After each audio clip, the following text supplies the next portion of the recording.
Road की पाठशाला। देखिए हम चैप्टर नंबर 8 क्वाड्रिलेटरल्स के एक्सरसाइज 8.2 कर रहे हैं। क्वेश्चन नंबर 1 आपको कह रहा है ABCD is a quadrilateral in which PQR and S are the mid points of side AB BC CD and DA। AC एक डायगोनल और हमें चीजें शो करनी है।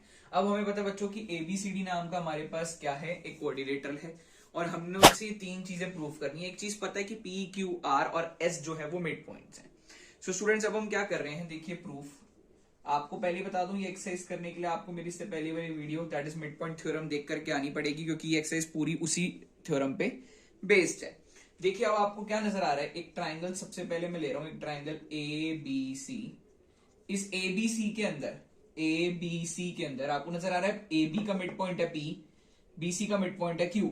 तो मैं लिखूंगा मैडम की P and Q are mid points of AB and BC respectively। Sir ये क्या इनके मिड पॉइंट्स हैं।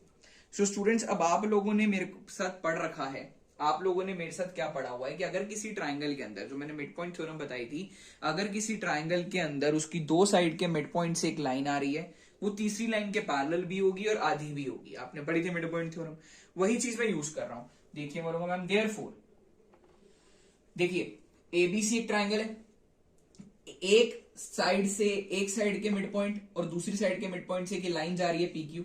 ये लाइन तीसरी लाइन के पैरेलल भी होगी और तीसरी लाइन के आधी भी होगी। कैसे बोला मैंने, by mid point theorem.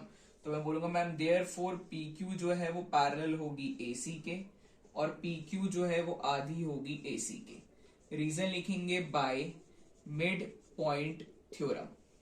Okay students, ये हो गया मेरा सबसे पहला काम। अब आपको बच्चों एक ट्राइंगल नजर आ रहा है ADC। मैंने कहा मैम इन ट्राइंगल ADC, आपको ADC ट्राइंगल के अंदर नजर आ रहा है S और R मिड पॉइंट्स हैं। हम बोलेंगे S and R mid points of AD and CD respectively. Students फिर से वही बात, देयरफॉर अब हम क्या कह सकते हैं कि SR parallel to AC and SR equal to half AC। Reason by MPT, कहानी नंबर 2। और देखिए इससे आपको फायदा क्या हुआ कि आपने शो करना था कि SR पैरेलल AC है और SR हाफ AC है। फर्स्ट पार्ट तो प्रूव हो गया। स्टूडेंट्स अब आपको क्या नजर आ रहा है, हम बोलेंगे मैम फ्रॉम 1 एंड 2 हमें क्या पता लगता है कि सर ये जो ना PQ है ये AC के पैरेलल है, SR भी AC के पैरेलल है। इसका मतलब PQ और SR आपस में कैसे होंगे, पैरेलल होंगे। तो मैं कहा मैम PQ पैरेलल SR। फिर क्या पता लगता है कि PQ हाफ AC के बराबर है, SR हाफ AC के बराबर है, तो PQ और SR भी आपस में क्या होंगे, बराबर होंगे। तो स्टूडेंट्स इससे हमें फायदा क्या हुआ, आप अगर ध्यान से देखेंगे यहां पर हमारा फर्स्ट पार्ट प्रूफ हुआ था, ये हमारा जो है PQ इक्वल टू SR ये हमारा सेकेंड पार्ट प्रूफ हुआ। और आपको क्या पता लगता है कि सर ये ना दो ऑपोजिट साइड्स पैरेलल भी हैं और इक्वल भी हैं। देयरफॉर हम क्या बोल सकते हैं, PQRS इज अ पैरेललोग्राम। इससे हमारा लास्ट पार्ट भी प्रूव हो गया। हमें रीजन लिखना पड़ेगा, if one pair of opposite sides is both equal and parallel then it is a parallelogram. पहले भी बताया हुआ है, hence proved। So students, this was the question number 1. Now moving on to question number 2. Students, question number 2 कह रहे हैं ABCD is a rhombus, PQRS are the midpoints of side AB, BC, CD and DA।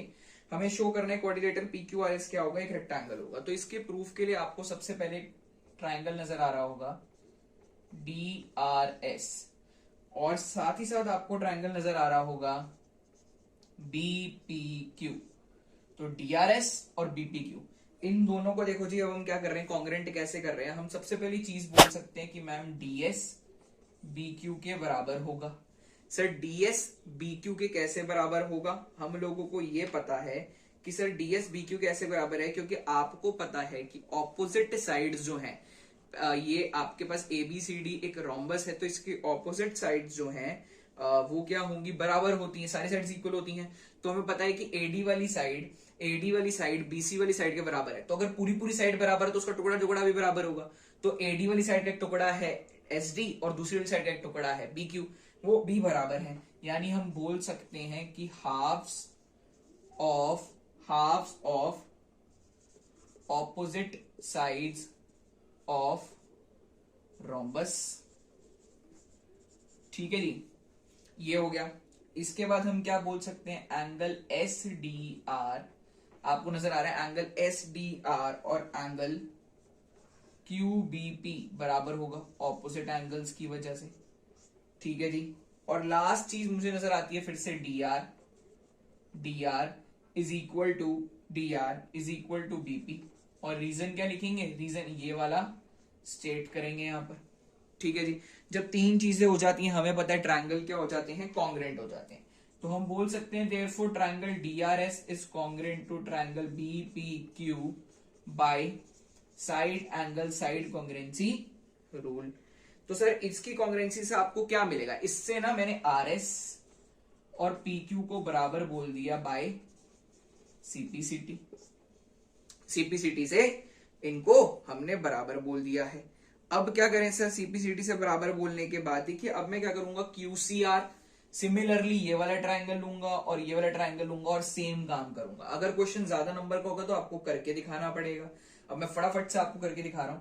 हमने कहा एक triangle हमें नजर आ रहा है क्यूसीआर और एक ट्रायंगल हमें नजर आ रहा है एसएपी। स्टूडेंट्स अब इसके अंदर हम क्या बोल सकते हैं कि आरसी जो है वो पीए के बराबर है। रीजन आपको पता है, ये सेम स्टेट करेंगे आप, रीजन आपको पता है। फिर हम क्या बोल सकते हैं, एंगल आर सी क्यू और एंगल पी ए एस बराबर है, फिर से रीजन पता है, ऑपोजिट वाला। और लास्ट क्या बोल सकते हैं, सी क्यू जो है वो ए एस के बराबर है, फिर से आपको रीजन पता है। जब तीन चीजें हो जाती हैं तो ट्रायंगल क्या हो जाता है, कॉन्ग्रेंट हो जाता है। तो हम बोल सकते हैं triangle Q C R is congruent to triangle S A P by S A S congruency rule. और इसकी कॉन्ग्रेंस से मैंने क्या बराबर बोल दिया, हमने आर क्यू और एस पी को बराबर ले लिया बाय सीपीसीटी। ठीक है जी, बाय सीपीसीटी ने हमने बराबर ले लिया। तो स्टूडेंट्स जो हमने पहले वाला सीपीसीटी वाला लिया था, इसको इक्वेशन 1 मार्क कर लेते हैं और इसको इक्वेशन 2 मार्क कर लेते हैं। देखते हैं कहां काम आती है, किस जगह पे काम आएगी, हम देखते हैं। अब आपको एक ट्रायंगल नजर आ रहा है जिसका नाम है सीडीबी। तो हमने कहा इन ट्रायंगल सीडीबी, हमें ना सीडीबी ट्रायंगल के अंदर पता है कि आर और Q R the mid points of side CD and BC. Question नहीं कहा था कि P Q R S mid points है, तो हमें इसके अंदर क्या पता है कि R and Q R mid points. अब आर और क्यू अगर मिड पॉइंट्स हैं स्टूडेंट्स, तो देयरफॉर हम क्या बोल सकते हैं कि जो क्यू आर है Q R will be parallel to BD. Q are जो है वो बीडी के पैरेलल होगा। अब मैं हाफ वाली बात अभी कर नहीं रहा, ठीक है जी। बाय आपको पता है क्या रीजन है, MBT mid point theorem. Similarly students आपको पता है पी और एस मिड पॉइंट्स हैं एडी और एबी के। आपको पता है P and S R mid points, P और एस भी मिड पॉइंट्स हैं। सर अगर पी और एस मिड पॉइंट्स हैं तो देयरफॉर हम कह सकते हैं पी एस पैरेलल बीडी। अब स्टूडेंट्स आपको क्या नजर आता है, आपको क्या नजर आता है कि क्यू आर भी बीडी के पैरेलल है, पी एस भी बीडी के पैरेलल है। देयरफॉर हम बोल सकते हैं कि क्यू आर और पी एस आपस में पैरेलल होंगे। अगर क्यू आर और पी एस आपस में पैरेलल हो गए तो हम बोल सकते हैं पी क्यू आर एस क्या बन गया, एक पैरेललोग्राम। और आपको बताया मैंने कि भैया ये अगर पैरेललोग्राम बन गया, अब हमें इसे कहां लेकर जाना है, रेक्टेंगल पे लेकर जाना है। तो भैया जी हम बोल सकते हैं angle P Q R S एक पैरेललोग्राम बन चुका है।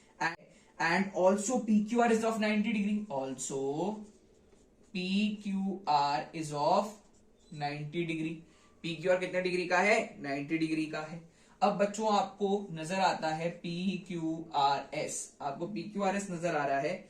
इसके अंदर आपको पता है कि आर एस पी क्यू के बराबर है, आर एस पी क्यू के बराबर है, क्योंकि पैरेललोग्राम के ऑपोजिट्स क्या होती है, इक्वल होती हैं।